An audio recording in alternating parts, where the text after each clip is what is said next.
નમસ્કાર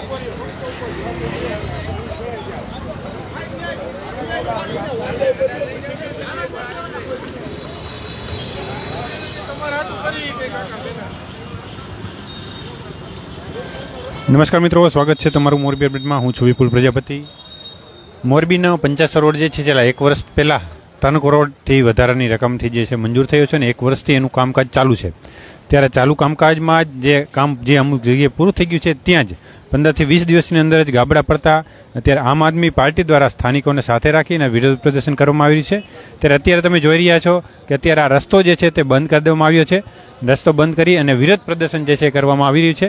તમે જો અહીંયા પણ જે છે તે વાહનોની લાઈનો લાગી ગઈ છે. રસ્તો બંધ કરી દેવામાં આવ્યો છે અત્યારે, અને રસ્તો બંધ કરી અને વિરોધ પ્રદર્શન જે છે તે કરવામાં આવી રહ્યો છે. ત્યારે આપણી સાથે અહીંયા આમ આદમી પાર્ટીના જે છે તે પંકજભાઈ છે. પંકજભાઈ સાથે પંકજભાઈ, આજે તમે વિરોધ પ્રદર્શન કર્યો છે, શેના બાબતે વિરોધ પ્રદર્શન, શું વાત? આ જે 50 રોડ જે નવો બનવામાં આવી રહ્યો હતો, સિમેન્ટ રોડ જે બનતો હતો, એની અંદર અહીંના સ્થાનિકો દ્વારા અવારનવાર રજૂઆતો કરવામાં આવતી હતી કે ભાઈ આની અંદર જે ટેન્ડર પ્રક્રિયા જે કંઈ પણ હોય એમના વર્ક ઓર્ડર મુજબ કામગીરી થતી નથી. અને જે નવો બનતો રોડ જે રહ્યો, આપણા અહીંના લોકલ જે નેતાઓ જે છે એ અવારનવાર અહીંયા આવી અને એવું કહી ગયા છે કે આ એક આઇકોનિક મોડેલનો રોડ બનાવવામાં આવી રહ્યો છે. તો આની અંદર નકરી ભ્રષ્ટાચારની જ બદબુ આવી રહી છે, કારણ કે હજી રોડનું કામકાજ પૂર્ણ નથી થયું. ત્યાં રોડ તૂટવા જઈ રહ્યો છે. અને ત્યારબાદ અત્યારે કમિશનરશ્રીઓને સ્થાનિક દ્વારા રજૂઆતો કરતા રાતોરાત થીગડા પણ મારી દેવામાં આવ્યા છે. તો અહીંયા 50 રોડ ઉપર આટલી બધી જો જનતા વસવાટ કરતી હોય અને આ જનતા સાથે જો આવો અન્યાય થતો હોય તો આ એક પ્રજાના ટેક્સના પૈસા એક પાણીની જેમ ભ્રષ્ટાચાર સ્વરૂપે વાપરી નાખવામાં આવતા હોય. અહીંયા અવારનવાર સ્થાનિકો દ્વારા પહેલા પણ રસ્તા બંધ કરવામાં આવ્યા હતા, ત્યારે પણ લોલીપોપ આપી અને કામગીરી આગળ ચાલુ કરી દેવામાં આવી હતી. તમે મીડિયા માધ્યમ થકી તમે પણ જોઈ શકો છો કે બાજુમાં જે ફૂટપારી બનાવવાની વાત થઈ છે, આ જે ફૂટપારી જે છે એ કાયદેસર 1.5 ફૂટ ઊંચી હોવી જોઈએ, કારણ કે એ વોકિંગ એરિયા છે. આની અંદર તમે જુઓ તો ફૂટપારીનું કંઈ નામો નિશાન નથી, કારણ કે રોડના લેવલની અંદર ફૂટપારી કરી દેવામાં આવે છે, જેથી કરી માણસો જો ચાલતા હોય તો એક્સિડન્ટના બનાવો પણ વારંવાર બની શકે એવી શક્યતાઓ છે. હજુ રસ્તો ચાલુ નથી થયો, લોકાર્પણ નથી થયું. ત્યાં અત્યાર સુધીમાં તમે જુઓ તો અત્યારે ખાડા પડી ગયા છે અને તમને લાઈવ આમાં પણ બતાવવામાં આવે છે. તમે જુઓ હજુ નીચે કરવામાં આવે છે. હા, ફૂટપારી તમે જુઓ, આ જે લેવલ જે છે આ અત્યારની ફૂટપારીનું આ લેવલ છે. આ જુઓ તમે, કાયદેસર ફૂટપારી હોય તો અહીંથી 1.5 ફૂટ ઊંચી હોવી જોઈએ, કારણ કે માણસો એની ઉપર વોકિંગ કરી શકે. અને આગળ આવતા ડિવાઈડર વચ્ચે જો અહીંયા આખો હાથી ગળી ગયો એ રીતનું આખું ડિવાઈડર સાંકડું થઈ ગયું છે. આનો મતલબ કે આ જે કોન્ટ્રાક્ટરો અથવા તો જે કોઈ પણ નેતાઓ રહ્યા એ આ ભ્રષ્ટાચારની અંદર તમામે તમામ ભાગીદાર છે. અને આ લોકો દ્વારા જો આ જે નવો બનેલો જે રોડની પરિસ્થિતિ છે, હજુ લોકાર્પણ પણ નથી થયું ત્યારે આ રોડની પરિસ્થિતિ, અહીંયા વચ્ચે રોડની વચ્ચે આવી રીતના ગટરનું ઢાંકણું આવેલું છે.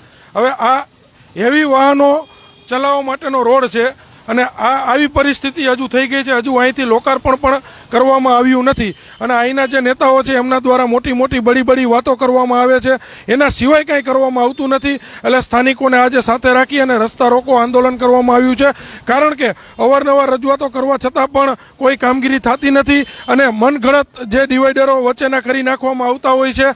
આ રીતની એમની પરિસ્થિતિના કારણે આજે આમ આદમી પાર્ટી દ્વારા વિરોધ પ્રદર્શન કરવામાં આવ્યું છે. જો રસ્તાની વચ્ચોવચ્ચ કુંડી રાખવામાં આવી છે. આ ઉપરાંત હજી 15 કે 20 દિવસ થયા છે આ રસ્તો બન્યો. આ રસ્તો બન્યો એને ખાડા થઈ ગયા છે. તમે જો અહીંયા, તમે જો આખા ખાડા બની ગયા છે, ખાડા થઈ ગયા છે, ઠેર ઠેર આવી તે છે. ત્યારે અહીંયા સ્થાનિકો બીજા મહિલાઓ છે તેને પણ આપણે વાતચીત કરીશું. શું કહો માજી? કેવું ભઈલા જો સોસાયટીમાં આવું જાવું કેવી રીતે આમ જોવા જોઈએ, કેવી રીતે જવાય? હવે જવાય. છોકરા પડી ગયા, લાગ્યું કેટલું. છોકરા કાલ ગયા તો પગ બિચારા હાથ ભાંગી ગયા. અહીંયા અમારે હાલવું કેવી રીતે? હારું કઈક કરી તો દેવા છે ને ઢાર્યો. તમે જો અહીંયા જે રસ્તો જે છે તે શેરીમાં જવાનો રસ્તો છે. તે શેરીમાં આ રસ્તો જે છે તે પણ સરખો કર્યો નથી, કારણ કે શેરીમાં હાલવા ચાલવાનો કરી દેવો જોઈએ કે ન કરવો જોઈએ. આમને મેકીને વહી જવાય કે ખોદવા ટાણે ખોદીને વયા ગયા છે, કર્યો જ નથી. જો કેટલા દિવસ થયા છે? આ પરમદી ના ખોદીને વયા ગયા છે. 2-3 દી થઈ ગયા. છોકરા બિચારા આવે ને જાય ને ગારામ ગુચી જાય. આ કુંડી તોડી ગયા, પાણીના નળની કુંડી તૂટી ગઈ છે. હમું તો કરવું જોઈએ ને પછી બધું. હા એમ પાણી નથી આવતું જરી આવે કેવે કે આવે એટલું એટલું આ કુંડીના વાલ બધો હમો કરી દેવો પણ તોડ નાખ્યો પાણીનો પાણીનો અંદર વાલ હે ને તૂટી ગયો જો આ કુંડીની વાલ એ તૂટી ગયું હે જો અહીંયા તૂટી ગયું અહીંયા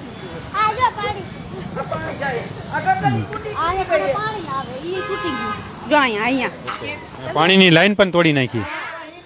ઓકે.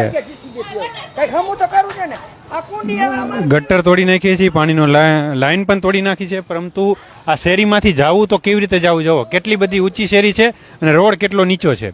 આ જવું તો કેવી રીતે જવું તે પણ આ લોકોને પ્રશ્ન છે.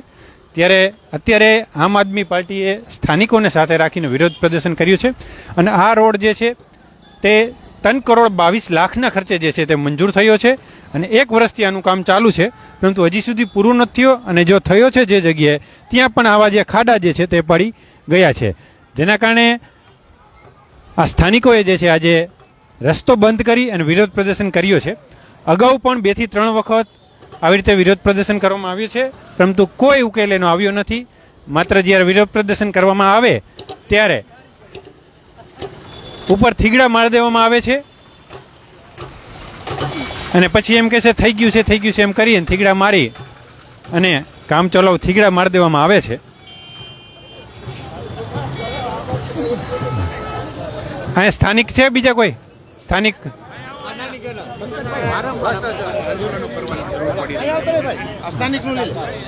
શું કહેશો આજે આ રોડ કેટલા 1 વર્ષથી લગભગ બને છે, કેવી રીતે બને છે, શું કહે?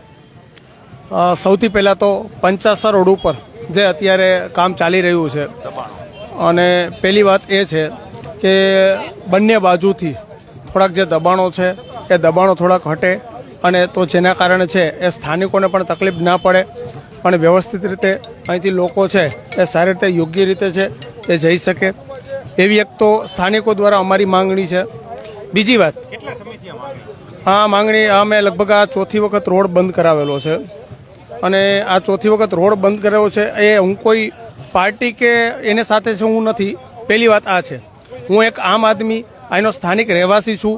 મને કોઈ ભાજપ, કોંગ્રેસ અથવા આમ આદમી પાર્ટી અથવા અન્ય કોઈ પણ જે પક્ષ છે પક્ષ સાથે મને કોઈ લેવા દેવા નથી, પણ હું માત્ર ને માત્ર એક જ વસ્તુને માનવારો વ્યક્તિ છું કે જે પણ કાર્ય થાય છે એ પ્રજાના હિતમાં થાય એવું કાર્ય સરકાર છે એ પોતાની રીતે સારી રીતે સચોટ રીતે પગલાં લે. આવી અમારા દરેક, મારી એકની નહીં પણ અહીંયા જે પણ સ્થાનિકો રહે છે આ દરેક સ્થાનિકોની આવી માંગણી છે. તો એ માંગણી છે એને પૂરી રીતે અને સંતોષકારક કામ કરે એવી અમે સૌ સાથે મળી અને સરકારશ્રીને રજૂઆત કરીએ. અને આજે બીજું કે જે રોડનું કામ થયું છે ખરેખર છે એ કામ શું જે કોન્ટ્રાક્ટર છે અથવા તો અન્ય જે લોકો કામ કરે છે એ પોતાના જે આપણે કહી શકાય કે હૃદય ઉપર હાથ મૂકીને એમ કહે કે આ કામ બરાબર થયું છે, યોગ્ય રીતે થયું છે, બરાબર છે, શું આ કામ કર્યું છે એની અંદર છે કોઈ પણ જાતનું છે, ભલે આપણે એવું કોઈનું નામ નથી દેતા કે ભાઈ આ વ્યક્તિએ પૈસા ખાધા કે આ વ્યક્તિએ પૈસા ખાધા, બરાબર છે, ભ્રષ્ટાચાર થયો છે કે નથી થયો એ બીજા નંબર, પણ એ પોતાના હાથ જે છે એ હૃદય ઉપર હાથ મૂકીને એમ કે આ કામ કર્યું બરાબર કર્યું છે, પરફેક્ટ કર્યું છે, તો આપોઆપ એને છે એ મનથી એમ થાય કે ભાઈ માનવતાની દ્રષ્ટિએ આ કામ છે યોગ્ય થયું છે કે નથી થયું, એક અમારી માંગ છે. યોગ્ય કરવાની માંગ છે તે કરવામાં આવી રહી છે. ત્યારે અહીંયા તમે જો બીજા પણ જે છે, શું કહેશો તમારું નામ? મારું નામ બીરજીભાઈ નરસિંહભાઈ ચાવડા. બીરજીભાઈ, તમે અહીં રહેવાના છો? નહીં, હું તો છું બોરિયા પાટીમાં રહું છું, પણ આ સ્થાનિક લોકોની ફરિયાદો અવારનવાર સાંભળવાથી હું મોરબી આમ આદમી શહેર પ્રમુખ છું જિલ્લાના, અને આ લોકોની ફરિયાદ એવી હતી કે સાહેબ આ લોકો બે સાઈડમાં ડિવાઇડર આપેલું છે, એ ડિવાઇડર એ ખાલી મીટરનું જ કહેવાનું જ છે, બાકી છે નહીં. એ જમીનના રોડના લેવલે બનાવે છે. ડિવાઇડર કાયદેસર ફૂટેક ઊંચું હોવું જોઈએ તો પબ્લિક ચાલી શકે. આ તો ડિવાઇડર ને રોડ બે સરખું છે, ડિવાઇડર છે કે રોડ છે કાંઈ માલુમ પડતું નથી અને પબ્લિક હેરેસન થાય, એક્સિડન્ટો વધુ થશે અને આ બે લોકોના દબાણો છે થોડા જ્યાં દુકાનો હટાવી અને કાયદેસર ડિવાઇડર બનાવે એવી અમારી માંગણી છે. ઓકે, ફૂટપાથ જે છે થોડીક ઊંચી બનાવવી જોઈએ તેવી માંગ છે. અને આ બંને બાજુ જે કેનાલ રોડ છે, કેનાલ બાજુ અને આ બંને બાજુ છે અત્યારે ચક્કાજામ કરી નાખવામાં આવ્યો છે અને રોડનું કામ યોગ્ય રીતે થતું નથી. ફૂટપારી જે છે તે પણ રોડના લેવલ કરવામાં આવી છે. 1.5 થી 1.5 ફૂટ જેટલું ફૂટપારી ઊંચી હોવી જોઈએ તેવી જે છે તે આની સ્થાનિકોની અને આમ આદમી પાર્ટીએ જે છે તે માંગ કરવામાં આવી છે. તમને એટલા માટે આપે છે 5 વર્ષ સુધી આ જનતાને ત્યારે આ રસ્તાનું કામ લગભગ 4 થી 5મી વખત જે છે તે આ રસ્તો બંધ કરી અને વિરોધ પ્રદર્શન કરવામાં આવ્યો છે. આમ છતાં પણ જે સુધી જે છે હજી સુધી કામગીરી યોગ્ય થઈ રહી નથી તેવું લોકોનું કહેવું છે. ત્યારે આજે 3.22 કરોડના ખર્ચે જે રોડ બની રહ્યો છે તે ક્યારે સારો બને છે તે પણ જોઈ રહ્યું.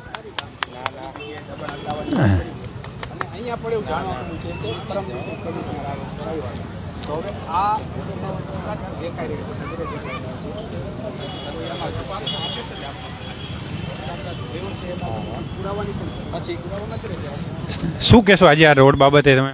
આ રોડ બાબતે અમે એવું કહીએ કે અમે ઘણી વખત રજૂઆત કરી છે અને આપણા માનનીય શ્રી ધારાસભ્ય સાહેબ 2 થી 5 વખત આ રોડની વિઝિટ કરી છે અને ધારાસભ્ય સાહેબે એવું કીધેલું કે રોડ પણ ક્યાંય નબળું થાય તો તમે અમને કહેજો. એના બાબતે અમે સાહેબને અહીંયા 4 થી 5 વખત લઈ આવ્યા છે અને બંને બાજુની જે ડિવાઈડરની આપણે ઓલી ફૂટપારી બનાવી ફૂટપારીના બ્લોક એકેય ચાલે એવા છે નહીં. બીજા નંબરમાં ફૂટપારીની વચ્ચોવચ્ચ થાંભલા ઇલેક્ટ્રોનિક કેટલા બધા છે કે એની વાત પૂછોમાં. એ અમે સાહેબને ખુદે દેખાડેલા કે સાહેબ જો આ થાંભલા, તો સાહેબે કોન્ટ્રાક્ટરને એવું કીધેલું કે ભાઈ તમે જીબીવાળાને કહી અને આ થાંભલા બધા હટાવો. તો એને આજે 4 મહિના થઈ ગયા, હજી થાંભલા એકે હટાવ્યા નથી. ફેવર બ્લોક બધે ફિટ કરી દીધા. બીજા નંબરમાં કે આપણે માધાપરના નાકાથી તે 50 ચોકડી લગીનો ડિવાઈડર જે છે તે ડિવાઈડર આગળ જતા અમારે રાજનગરનું હનુમાનજીનું મંદિર રહ્યું, ત્યાંથી 50 ચોકડી લગીનું જે ડિવાઈડર રહ્યું એ ડિવાઈડર સંપૂર્ણ રીતે સકોડી લેવામાં આવ્યું છે. તો એનું કારણ શું? બીજા નંબરમાં બેકોની સાઈડની અંદર દુકાનોદારોના વાહન પડ્યા હોય તો માણસોને હાલવામાં બહુ ટ્રાફિક થાય છે, નડતરૂપ થાય તો માણસો હાલી શકતા નથી. તો એનું એક સોલ્યુશન લેવડાવી દઈએ અને એ બધી જે વસ્તુ સાઈડમાં મૂકી દીધી છે એ બધી અહીંયાથી લેવડાવી લઈએ. માનનીય ધારાસભ્યને અમે રજૂઆત કરેલી છે. રજૂઆતનું કર્યું તમે અત્યાર સુધી કઈ પરિણામ મળ્યું છે ને? ના, અમને હજી આજની લગીનમાં એનું કોઈ પરિણામ મળ્યું નથી. સાહેબે એવું કીધું હતું કે કામ તમારું સારું ન થાય તો અમને કહેજો, પણ અમે ઘણી વખત સાહેબને અહીંયા બોલાવ્યા છે અને બતાવ્યું છે. પછી અહીંયા કમિશનર પણ આવ્યા હતા. હા, બુધવારે સાહેબ આવ્યા હતા, કમિશનર સાહેબ નવા રાઉન્ડ મારી અને વયા ગયા છે. એ લોકો એવું કહી ગયા કે તમારે એ કાંઈ કમ્પ્લેન હોય તો અમને જાણ કરજો અને અમે જાણ કરેલી છે. ત્યારે પંકજભાઈ, આજે હવે તમે રસ્તા રોકો આવેલું છે, કંઈ નહીં થાય તો આગળ શું કરવામાં આવશે અને શું કહેશો? ખાસ કરીને અહીંની જનતા વારંવાર આ રીતના રસ્તા રોકો આંદોલન કરી ચૂકી છે.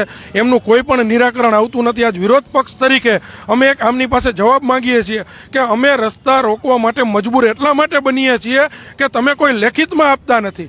તમે જુઓ છો કે આની અંદર ભ્રષ્ટાચાર થયો છે કે નહીં એ પુરાવો કરવાની જરૂરિયાત નથી. આની અંદર થર્ડ પાર્ટી ઇન્સ્પેક્શન કરાવવાની જરૂરિયાત નથી, કારણ કે અહીંયા આટલા બધા વડીલો, બાળકો અને યુવાનો ઊભા છે. તો એમને પણ ખ્યાલ છે કે આ હજી લોકાર્પણ નથી કર્યું. ત્યાં જો આ રોડ તૂટી જતો હોય તો હવે તો એમાં એવું જ કહેવાનું રહ્યું, જેસીબી લઈ અને આ રોડની અંદર જે સિમેન્ટ રૂપી જે માલ પડ્યો છે, હવે આ સિમેન્ટ હોય કે રેખા હોય એનું પણ નક્કી નથી થતું. તો આ સિમેન્ટ રૂપી માલ જે છે એ જેને જેને જરૂરિયાત હોય અહીંથી સિમેન્ટની થેલીઓ ભરી અને પોતપોતાની ઘરે લઈ જાવ એટલે અહીંયા નડતર તો આ બંધ થાય. એટલે આની અંદર આ ભ્રષ્ટાચારની જે બદબુ છે એમને ચેક કરવાની કોઈ જરૂરિયાત નથી. જે કોઈ પણ જવાબદાર છે, કોન્ટ્રાક્ટર હોય, કોઈ કોર્પોરેટર હોય, કોઈ અહીંના લોકલ સ્થાનિક આગેવાનો હોય, તો એમના ઉપર તટસ્થ કાર્યવાહી કરવામાં આવે. એમના ઉપર જે ભ્રષ્ટાચાર કરેલો હોય તો એમના ઉપર તટસ્થ આદેશ કરી અને તાત્કાલિક ધોરણે આ જે રોડની કામગીરી છે એમાં પેવર બ્લોક જે સાઈડમાં નાખવામાં આવતા હોય એમની કામગીરી છે તો યોગ્ય નિયમ મુજબ થાય એવી અમારી અને અહીંના સ્થાનિકોની માગણી અને લાગણી છે. નહીં થાય તો તમે શું કરશો? જો નહીં થાય તો આવનારા સમયની અંદર તમામ સ્થાનિકોને અહીંથી સાથે લઈ જાય અને જે મહાનગરપાલિકા, આ જે નગરપાલિકા ખાલી માત્ર ને માત્ર બોર્ડ બનાવવામાં સુરીપુરી છે, એના સિવાય એને કંઈ આવડતું નથી. જ્યારે કોઈ ઉપરથી નેતાઓ આવે ત્યારે માત્ર ને માત્ર એમની પાસે સારો દેખાવ કરવાનો. મોરબીની જનતા કઈ ભાડમાં, એમને જનતા સાથે કંઈ પડ્યું જ નથી. જ્યારે પણ ઇલેક્શન આવે ત્યારે 1-2 લોકલ આગેવાનને આગળ કરી અને મત લોભ લાલચ આપી લોલીપોપ પકડાવી અને મત લઈ જતા હોય છે. પરંતુ હવે જનતા પણ જાગૃત બની ગઈ છે. જનતાને પણ ખબર પડે છે. જનતા જે મતદાન તરીકેનો એમનો જે હક અદા કરતી હોય છે તો એ જનતા હવે એટલી હોશિયાર થઈ ગઈ છે કે સામયિક કામગીરી પણ માગશે અને એમનો જવાબ પણ માગશે. જો આવનારા સમયની અંદર આની કોઈ તટસ્થ તપાસ કે યોગ્ય કાર્યવાહી નહીં થાય તો અહીંના તમામ લોકોને, સ્ત્રીઓ, બાળકો, જેન્ટ્સ અને યુવાનો તમામ સાથે મળી અને મહાનગરપાલિકાની અંદર કમિશનર સાહેબ જ્યાં બેસે છે ત્યાં ઘેરાવો પણ કરશું અને મહાનગરપાલિકાને તાળાબંધી પણ આવનારા સમયની અંદર કરવામાં આવશે. મહાનગરપાલિકાને ઘેરાવ કરી તાળાબંધી કરવામાં આવશે તેવી ચીમકી ઉચ્ચારવામાં આવી છે. ત્યારે આ જે આનાથી જે છે તે આ રોડનું કામ યોગ્ય રીતે થશે કે કેમ તે પણ જોવું રહ્યું. નવી અપડેટ સાથે ફરીથી મળશું, ત્યાં સુધી જોડાઈ રહેજો. મોરબી અપડેટ સાથે ખૂબ ખૂબ આભાર.